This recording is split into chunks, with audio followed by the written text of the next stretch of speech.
This is the FlipNerd.com Expert Real Estate Investing Show, the show for real estate investors, whether you're a veteran or brand new. I'm your host, Mike Hambright, and each week I bring you a new expert guest that will share their knowledge and lessons with you. If you're excited about real estate investing, believe in personal responsibility, and taking control of your life and financial destiny, you're in the right place. This is episode number 422, and my guest today is Cherif Medawar. Cherif is a member of my Investor Fuel Real Estate Mastermind, and when he first joined and shared some of the things that he does in real estate, he blew the minds of some of America's most successful investors. Some pretty incredible stuff. We could have talked about a lot of different things today, but today's topic is a good one. In fact, it's rare that we talk about a topic on the show that hasn't come up before after 422 episodes, but today just happens to be one of those times. Cherif is going to share with us how to flip commercial properties for big profits. The concept is really just as easy to understand as wholesaling residential properties onto rehabbers or even landlords, except for that your profits may have more commas and zeros. We all drive past vacant commercial properties probably every single day. We sometimes forget that the owners of those commercial properties are not as sophisticated as you might think, not always. They may be suffering from some of the same issues that traditional homeowners have that we talk about on the show all the time. Death, divorce, inheritance, or financial issues might be a few of those things. They may have had a very long-term tenant in the property previously that had a triple net lease, and the landlord had to do almost nothing to maintain that. But now when that big national tenant is gone, they may have absolutely no idea what to do next and may be struggling not that much differently than a single-family homeowner might be. I don't want to steal our thunder here. It's a great show. Let's go ahead and get started. Please help me welcome Cherif Medawar to the show. Hey, Cherif, welcome to the show. Hey, thank you. How are you? Good. So excited to have you here. I'm excited for our listeners to meet you if they don't know you yet, because you're a member of our mastermind, Investor Fuel, and when you got up and talked last time in front of the room, I think you blew a bunch of minds as to, we sometimes we talk. I ask my wife this all the time. Am I thinking too small? Am I thinking, should we up our thinking? Should we think bigger? Should we do bigger things? And you're doing bigger things, my friend. So excited to talk to you some more today. Thank you, Mike. Hey, so for everybody that's listening right now, I want to steal our thunder a little bit. We're going to be talking about flipping commercial properties. We've never talked about this. 422 episodes. We've never really talked a whole lot about commercial properties at all, let alone flipping them, much like wholesalers do single-family houses. Fascinating topic. So before we dive in, Cherif, why don't you introduce yourself and tell us about your background and your past, how you got started. Okay. Yes, thank you. Well, my name is Cherif Medawar, and I've been in the educational business, training people on real estate for almost 20 years now. Mainly my events are done in California. Sometimes I do New York and Florida. And basically I've been lucky enough to work hard in a hotel. I wanted to be a hotel manager, and I met a billionaire in the name of Edmond Bessari when I was in my early 20s. And he saw how hard I was working at a hotel called Century Plaza Hotel in Los Angeles. And he asked me to work for him. So I went to work for him for about 8 years, from I was in my 20s all the way to age 28. And when I left him, I had that much knowledge. I mean, just incredible amount of knowledge and credit. I didn't have cash. So when I left him, I just said, okay, I'm going to start flipping homes. And I started in Southern California, and I was doing some hotel work and flipping homes and built my portfolio. Then I realized I can do more, a lot better, a lot faster with commercial. Right. So that's when my life really took off to another level totally. Yeah, that's awesome. And now tell us a little bit about your investing now. I know you own a lot of properties in Old San Juan, Puerto Rico, and tell us a little bit more about your holdings and your kind of some of your current real estate investing. Okay, great. Well, so I was flipping a lot of properties in California, because in California the flipping is a lot easier since you have a lot of demand. So I would buy the properties, rehab them, and sell them, and I would do training showing people how to do it. And then in 2009, when the economy had dropped, the students had asked me, hey, what if I just give you the money and you do it for me? So I said, great. I set up a fund, filed it with the SEC, became a fund manager, and started raising capital from my students and deploying the capital into higher end properties. We're flipping $10 million homes in Pacific Heights. Oh, wow. Yeah, it's amazing. It just, you do the same work and it's a lot less risk, believe it or not, because let's say you take a property that's 3,000 square feet in Pacific Heights, San Francisco area. You add a couple thousand square feet for $500 square foot, but then when you flip it, you're getting $2,500 per square foot. So you make $3-4 million on a deal. Wow. So your risk is, believe it or not, lower because you can force appreciation with these. I started making so much money. What brought me to Puerto Rico was a lot of the tax incentives exist in the U.S. territories. Okay. I wanted to use my taxes legally. I realized I have to be based in Puerto Rico. I applied for a tax reduction with the government. It's a special tax incentive. And I dropped my tax to less than practically 15% a year. Wow. From 50 to 15, 1.5, Yeah. and took the and started reinvesting. So it just grew very fast. I'm now the largest single owner of historic properties in the U.S., believe it or not. Wow. Awesome. So let's talk a little bit about flipping commercial properties, and that's what we're going to talk about today. For guests, for those that are listening right now, we always have this issue. Not always, but often we have this issue. Cherif and I talked up front. We came up with like 4 or 5 different topics we could talk about today. Saving taxes. He's become a master at minimizing your tax bill, and all sorts of other things. And what we decided to talk about is flipping commercial properties. Very fascinating. And it sounds like it's very similar to what we do, what a lot of us do, maybe what a lot of you listening right now already know how to do with residential. So go ahead and tell us a little bit about what that is, Cherif, and then let's kind of dive in. Okay, great. There are so many different types of commercial properties. I mean, really, there are 12 different types. But the one that I prefer most, and I actually created a joint venture with the students and other investors, is the following strategy. It's finding single tenant buildings. These are the standalone buildings where you have a Jack in the Box, Starbucks. Those are the standalone buildings. And what I tell my investors, students who want to work with me, I have the fund set up. It's called Mixif, and there is a lot of cash in the fund at all times. And what I do is I like to find these buildings anywhere in the country if they're vacant. So I tell the students, hey, find a single tenant vacant building and let's put it under contract. So if it's worth $1 million when it's occupied, when it's vacant, it's going to sell around 600 or so. Why? There is no income. And maybe the owner is even having payments. So it's so much easier to negotiate a good price, put it under contract, and then you have the opportunity. I give the students a list of 4,000 national tenants. These are big companies that are looking to expand. We've already done the homework. We compiled the list, give them the phone numbers, who to contact, and then I train people what to say. And all they do is, hi, I got this property at 123 El Camino Real. It's 2,000 square feet. On the first floor, there is 500 square feet on the second floor for storage, or in the back area for storage. The neighboring tenants are Starbucks and Jamba Juice. And if you're interested, I'm going to send you an email with a video. And then I have the students do a little video of the place, compose an email, and send it to each tenant that they talk to, that they leave a message to. Yep. And all we need really is one tenant to call back. Right. And let's say that tenant is, I don't know, let's say it's Jack in the Box. Jack in the Box calls and say, we're very interested. Let's say it's Quiznos, because we have Quiznos growing like crazy right now. So Quizno would call and say, yeah, we're very interested. We have franchisees that want to come into that location. Tell us about the numbers. So now they get me on a conference call, and I'm able to discuss with the tenant, the potential tenant, the details of what is called the letter of intent. The name of the company, how long they're going to lease it for, what is the lease amount, how many months free rent they want for what's called tenant improvement, all these details that I actually train the students on. I negotiate the deal.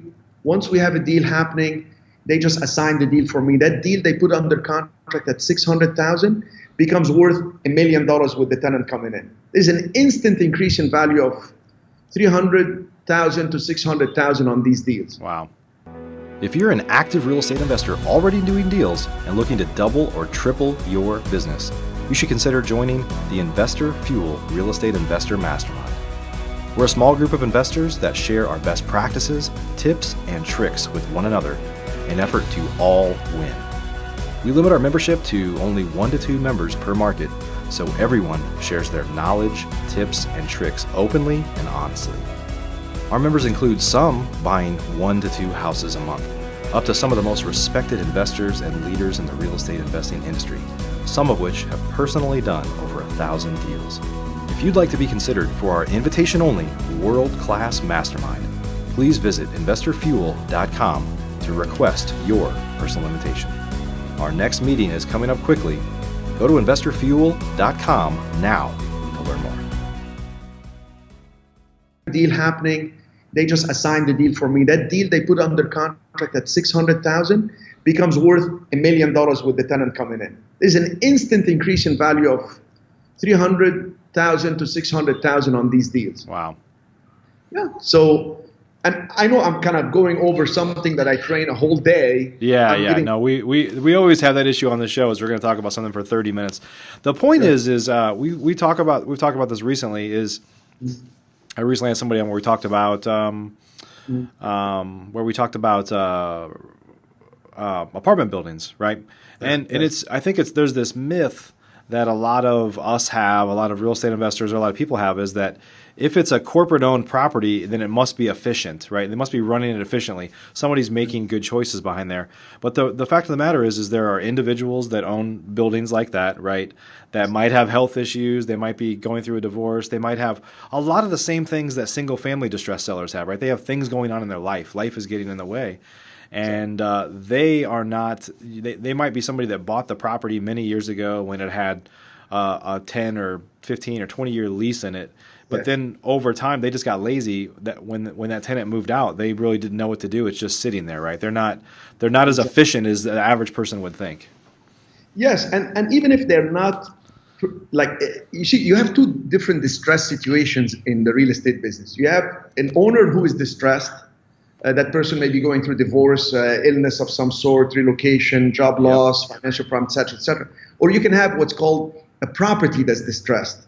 It needs rehab. It needs this. The situation with single tenant vacant buildings is it's really the building is in good condition. It was used by a good national tenant before or a good tenant operating there. But you have an owner who is really in trouble because they don't know how to bring tenants. And when these type of owners call brokers, the broker says, well, let me sell it for you because the commission is bigger on the sale than getting just whatever 3% or whatever on a lease. So there is a conflict, if you will, with how they can handle the situation. And they don't know how to do it. Nobody really, I've seen no one in the country training people on how to bring big national tenants into these locations. You make the phone call, you get one tenant, and Mike, you don't have to worry about it for 10, 15 years. Right.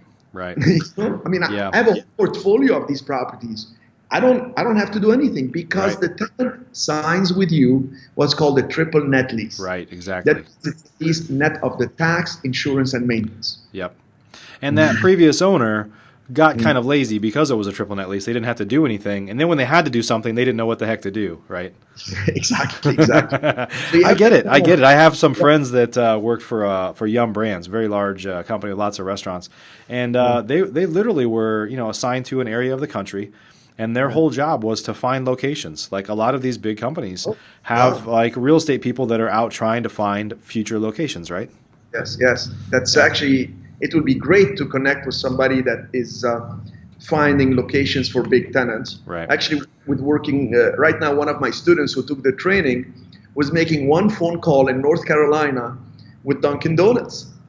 And the next thing you know, he clicked with the Dunkin' Donuts representative from the real estate department. And now we're going to do 4 locations. How awesome is this? One phone call for one location. He's going to do 4 deals. The students get paid when they find the deal, let's say at 600. And now they line up the tenant that's going to come in and is going to make the property worth $1 million because once you sign the lease, the property value jumps. And I come in and I buy it at 600. I pay the students on that difference of upside. I pay 10 to 25% of the upside. So just making a few phone calls, this person will make from $40,000 to $100,000 referral fee. That's awesome. And you're teaching students how to do this. And if they need somebody with deep pockets, you have access to your fund to go finance these, at which you put in the fund and keep them long term, right? Exactly. Well, Yeah. the idea is I give them the proof of funds letter, several millions. So Right. when they make an offer on the property, they say, I am representing the Mixed Fund and Cherif Medawar. Right. They send the proof of fund that I give them, Yep. and the brokers call me to confirm. I sign off on it, and we put the deal under contract. Then the student, makes the phone calls and follows Right. up. They land up one tenant. All we need is one tenant. Yep. And they're effectively playing the role of a wholesaler, and they're wholesaling to Exactly. you, right? It's the same thing we do in single family. It's Yes. just with commercial properties, a big more commas than zeros. Exactly, and actually, no downside, to be honest, because if the student cannot line up somebody in the 45 days when they have the deal under contract, you realize the student has no obligation to purchase the property. It's under due diligence period. It's a Right. contingency period. And that's by law. They don't even have to negotiate that. We get 45 days. Yeah. So if they can't find a tenant within the first 30, 35 days, we can just walk away. There is absolutely no downside. If they put 5, 10,000 in escrow, they get that money refunded. The earnest money deposit is. So, And you can do that in residential too. Of course, what I always teach people is don't do that because with somebody that's a homeowner is you could put in what we call a termination option, right? You could terminate the contract, but a lot of homeowners are, if they're living in the house or they've inherited the house, we like to bring closure to them. So I say, look, don't ever mislead somebody and go back and terminate the contract. They didn't even know that was going to happen, but that just so happens in commercial, that's normal, right? To have that due diligence period. standard. Yeah. Exactly. Yep. If I'm selling you a property, I have to give you access to the property for 30 to 45 days to do your due diligence. It's just standard in the business. Yeah. And usually we're able to pull it through. If we're not, the student didn't make calls or they didn't follow through or something, but then they get their money back and they learn, they get better with time. Yep. Yep. And I would encourage people that are listening to this right now. It's fascinating, right? As we were talking here, I was thinking about. I went to lunch today with my wife. I'll just tell you, we went to Chick-fil-A. We like Chick-fil-A, so we were driving back, and I noticed and this is near my office, so we drive around here a lot. There was a KFC that was in a building that's closed down. That's just sitting there, and there's a couple buildings like that pop up. We all see them where we live. As these buildings that a big tenant moves out. And probably creates a potential opportunity, like you're talking about here, is somebody needs to move in there, but the person that owns that property might have no idea what to do next. Exactly. And the value itself is different than the price. See, the price is the building replacement cost, if you will. The value is when you bring a tenant that's going to sign 10, 15-year lease. Right. And that's the opportunity, is finding these deals and talking to the broker or the seller directly and saying, I need to put it under contract and I'm going to do this and that. And they say, well, that's great. Yeah. Why not? I want to sell it. Yep. So to give an analogy, you're teaching people how to play the role of a wholesaler, find the opportunities. You teach them how to find the opportunities, and then wholesale it to you, which you basically are like a turnkey rental operator, right? But they're just commercial properties, and you pay for them through a fund where you've raised money. That's correct. Awesome. But the wholesaler gets to make much bigger numbers than they typically would with single family. Yes, because the spread is so much bigger. Right. I mean, seriously, one deal can change your life. I've had students that found a deal and then realized they can do it themselves. I mean, literally, when you have the deal under contract, let's say at $600,000, and you have a tenant coming in with a letter of intent, you go to the bank and you say, look, I can buy this property. Here it is under contract for $600,000. And I got a tenant coming in like Subway or Quizno or Ben & Jerry's, where their corporate guarantee, they're going to guarantee the lease for 10, 15 years. Their corporate guarantee is worth $800 million to $1 billion. They're publicly traded. Right. And you tell the bank, I need a loan to buy this property. Guess what? The bank says, great, I'll give you the loan. Oh, but my credit is not the bank. We don't care. Just assign the lease to the bank.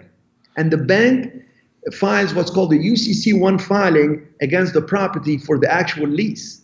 So somebody even bankrupt can qualify for loans on these. There's just so much potential with them. It changed my life. I mean, literally, I mean, we're doing a deal right now. I'm buying the property at $2.5 million. This is a little bit bigger deal. The day I close the property, literally a week later, we're going to sign the lease. 3 days later with Adidas downstairs, etc. The deal is going to jump to $4 million. You know, I mean, it would take somebody maybe a lifetime to make $1.5 million. That's one deal. Right. I found, you know, I mean, I can only be in so many places at the same time. So I work with students and it's so easy because you as an individual, like me, I don't have to do a lot of due diligence. The due diligence is done by the tenant. Yep. So Yep. we put on the contract, the tenant tells us what they want, I negotiate with the tenant the terms, and then the deal is done. Or So there's how, no deal, walk away. if folks want to find these deals, I'm trying to kind of always tie it back to like single family because that's what we talk about so much here on the show.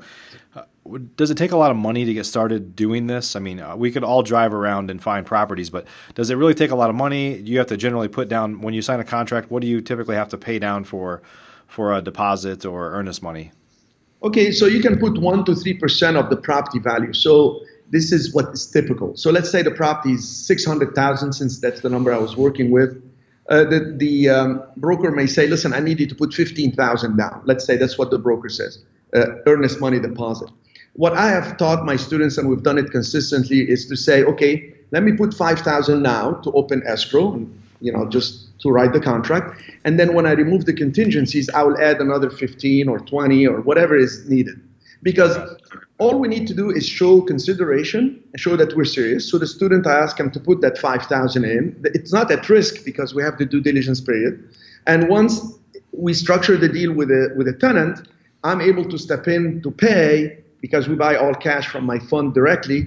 And the student gets back their earnest money deposit plus the upside. We do it all at the closing through the HUD one, where it shows I'm buying the building 600. Students made, let's say, 100,000 assignment fee, and they get back their earnest money deposit. I pay the closing, and now the property is purchased by me all cash. I sign the lease with the tenant, and then I decide, usually within a year, we refinance it, cash out, or we turn around and sell it for more. Sure. And Cherif, this can, I guess this can be done anywhere, right? Anywhere in the country? Anywhere in the country. Yeah. So I tell the students you should have at least like 5,000 to 10,000 cash to be able to put as earnest money deposit that you get back. It's not at risk, number one. Number two, I tell students work in your own backyard within a 3 to 5 mile radius. You don't need to go look somewhere else. I mean, I had people tell me, well, I'm in North Dallas. I don't see a lot of activities here. Well, let me ask you, is there a McDonald's? Yeah. Is there a Burger King? Yeah. Do you have a Jamba Juice? Yes. Oh, people eat everywhere. Right. So what tends to be some of the better areas? Is it more of the areas that are being that are a little bit more run down, or up and coming areas? Some of the up and coming areas, if you know Dallas specifically, just for example, when you go out on the outskirts, everything seems to be new. It's probably not as much like houses, right? Like we don't buy a lot of houses for as real estate investors in newer areas because they just haven't had a chance to get distressed yet. But there are older parts of town that there's just more. They're a little more transient, I guess, in terms of big customers moving out. Well, big tenants moving out. There are usually 14 criteria that I give the students. Okay, here's what we need. The more of the 14 bullet points, if you will, you have checked, the better off the property is. Okay. But in general, you want a place where you have scarcity of supply. So you have an area where maybe 1 or 2 vacant properties. You don't want a bunch of single tenant vacant, because then it's going to look like the trend is going down. Right. You want an area that you don't have a lot of supply of single tenant properties. You want good neighboring tenants. You want good traffic. You want a trend that is on the upswing, steady upswing. And the beauty is when you have good neighboring tenants. I mean, just take this example. If you have Dunkin' Donuts and Starbucks, and you have an empty space in the middle that's a standalone building. I mean, Jamba Juice, right there. They will pay even more per square foot than the comparable square foot rent in the area because they want to be there because they know they sell more next to Starbucks. Right. Wow. These are the opportunities, you see. Yeah. So what are some of the downsides? Like what could go wrong in this business? What's some of the fine print we haven't talked about yet? Okay, so what can go wrong is somebody just finds a property, puts it under contract, puts the 5,000, and not make enough calls. So they actually just wasted their time. They did not make enough calls. They did not follow up on the tenants that were interested or expressed interest. So, but in terms of financial risk, really there is none if they follow exactly the steps we give them, because by law, the earnest money deposit has to be refunded because you have so many days. Sure. And we are tracking that with them, etc. But it's just a lot of time and effort. I mean, it sounds simpler than it is because there is a lot of follow-up. Right. In the beginning, you call, let's say on the first day, you call 10 tenants. The next day, you're following up with those 10 and you're calling 10 new ones. So it kind of compounds on itself. So somebody has to be organized. And, I tell my students, just call 5 tenants a day and then grow from there. Okay. And national companies like that, big tenants, they have no problem with effectively an assignment fee, right? It's like they know that you don't own it yet, but you will prior to closing. And effectively, I guess you're doing well. You're basically just trying to find them to sign a lease, right? They're never purchasing it. Yeah. They don't care. Actually, Yeah. they don't even care who owns it. They just Sure. want to know if this location is going to give them the money they want, the Right, returns right. they want based on the type of business they have. Yeah. What they do is they say, okay, we're interested, but this is what we're going to pay. And then what we do is they say, okay, send us the lease so we can sign. And that's when we do the closing. And then as an owner on the deed, we just send them the lease. So they're signing with my fund or with me, etc. I see. Okay. And one more thing I want to mention Yeah. about these national tenants. So these national tenants, they want to take the property as is and put it up to their own standards. So there is what's called tenant improvement. So the negotiation goes in that they say, hey, listen, Cherif, we want to get in, but it's going to cost us $150,000 to get it up to standard. So we say, okay, well, we'll give you 2 months free rent. Oh, give us 4. We settle a 3 months free rent. That 3 months, three months period is to help them with the tenant improvement. Right. But the beauty is I don't have to do any work. If they do the work, they sign 10 to 15 years. There is a standard escalation clause, which is 3% usually per year. They pay a triple net. So if the lease is, let's say, $8,300 a month, which is $100,000 a year, they pay on top of that the property tax, the property insurance, and they maintain the property. Mm-hmm. So I get no calls. I just put them, and I can turn my back and go on to the next deal without any ongoing management. And you're specifically looking for large national companies that you said have a corporate guarantee, right? So even if the store's not doing well, they have to shut it down. They have to pay. They have to continue to pay you. Exactly. These are corporate guarantees that are backed by big banks. Like I had a corporate guarantee that was backed by Wells Fargo Bank. That's one of the biggest banks in the world. Wells Fargo is one of the biggest 4 in the country. Yeah. So you're going to get paid with that. And it's so easy to get the best loans with the bank when you show them who is the corporate guarantor, etc. Yeah, that's awesome. In the event that they pull, I'm just curious, in the event that they do move out early, do they just continue to pay you to the end of that term, or do they usually just pay you a lump sum up front? Okay, so they have... Or that's all negotiable, I guess, right? Yes. Yeah. Well, the lease itself, when I write the lease, there is a clause there that I say, if you do not wish to continue operating, you need to sublease the space. So now let's say I had a situation with Puma Corporation. Puma, the sports outfits, etc. Yeah. So they in 2009 they said, hey, we got a problem because we signed with you, but we also signed in a mall and we have a radius restriction, and they were selling millions of dollars. So they said, we need out. I said, well, I'm sorry for you, but you have a corporate guarantee. You either continue paying me for the 9 years left on the lease, and that lease was $20,000 a month. That was $240,000 a year with escalations. Yeah. So you either continue paying me for the 9 years, or you find another tenant that can pay me equal to or more, or you buy the lease. Buy it at a discount. So there is like X years left at so much time. So they actually elected to pay me $1,057,000 cash, one lump sum, and cashed out. Wow. And when we decided they would do that, they told me we would do it in 90 days. Guess what? I was on the phone calling, and I got Crocs to take over their space. Wow, and actually, talking to you, Crocs is literally 2 doors down from the building I'm telling you about. It's 211 Cristo Street, Old San Juan, Puerto Rico. And Crocs has been there now the past 8 years. So wow, that's awesome. That's awesome. Well, Cherif, if folks, I know we just can't fit this all into a half-hour show, but if folks wanted to learn more on, I know you teach a lot on this, I know you have live events and things, but do you have some information online or somewhere where they could go to learn more?